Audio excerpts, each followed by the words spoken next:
अलकनंदा का संगम कहाँ है? तो साथियों कर्णप्रयाग में है।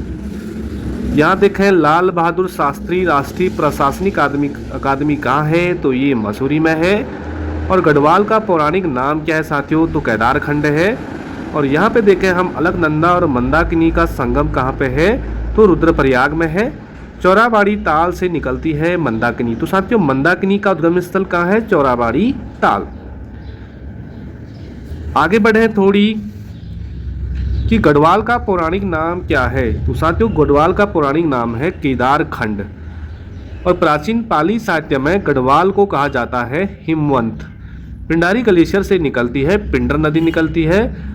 700 ईस्वी में उत्तराखंड में बसंत देव ने स्थापित किया कत्यूरी वंश। 700 ईस्वी में किया साथियों। कत्यूरी वंश के संस्थापक हैं वसंत देव। अलकनंदा नदी का उद्गम स्थल है संतोपंथ ग्लेशियर। तो देखिए साथियों मंदाकिनी चौराबाड़ी ताल से निकल रही है और संतोपंथ जो अलकनंदा है वो निकल रही है संतोपंथ ग्लेशियर से।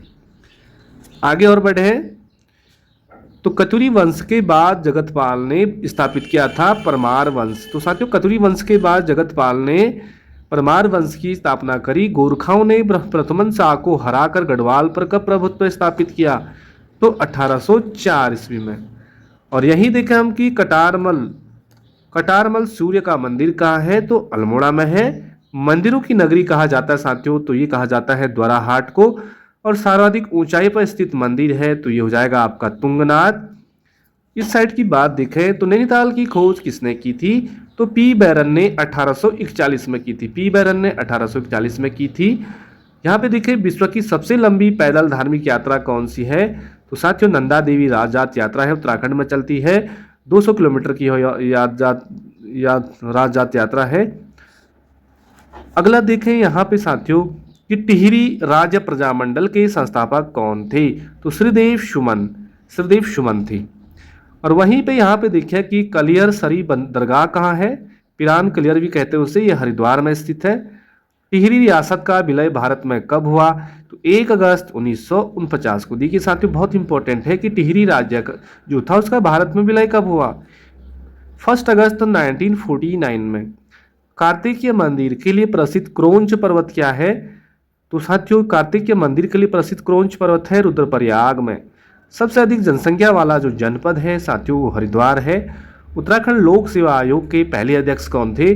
NP नवानी है। और वर्तमान में साथियों लोक सेवा आयोग के जो अध्यक्ष हैं कौन है आपको कमेंट करना है।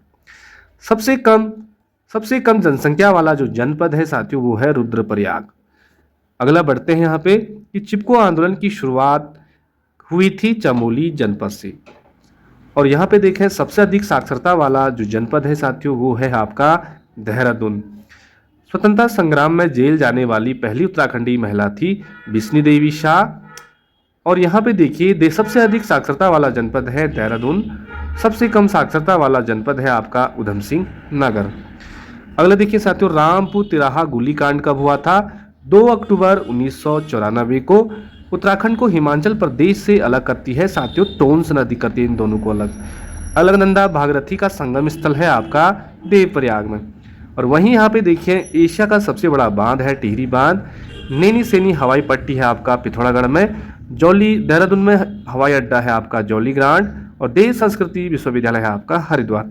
तो साथियों ये पहला जो पेज नंबर 1 हमने शुरू कर दिया है और बहुत ज़्यादा इंपॉर्टेंट सारे क्वेश्चन है, आपको बस पढ़ना है। साथियों वीडियो थोड़ी हिल रही होगी इसके लिए मैं माफ़ी चाहता हूँ। तो मिलते हैं अगले वीडियो में, तब तक के लिए बाय बाय, जय हिंद, नमस्कार।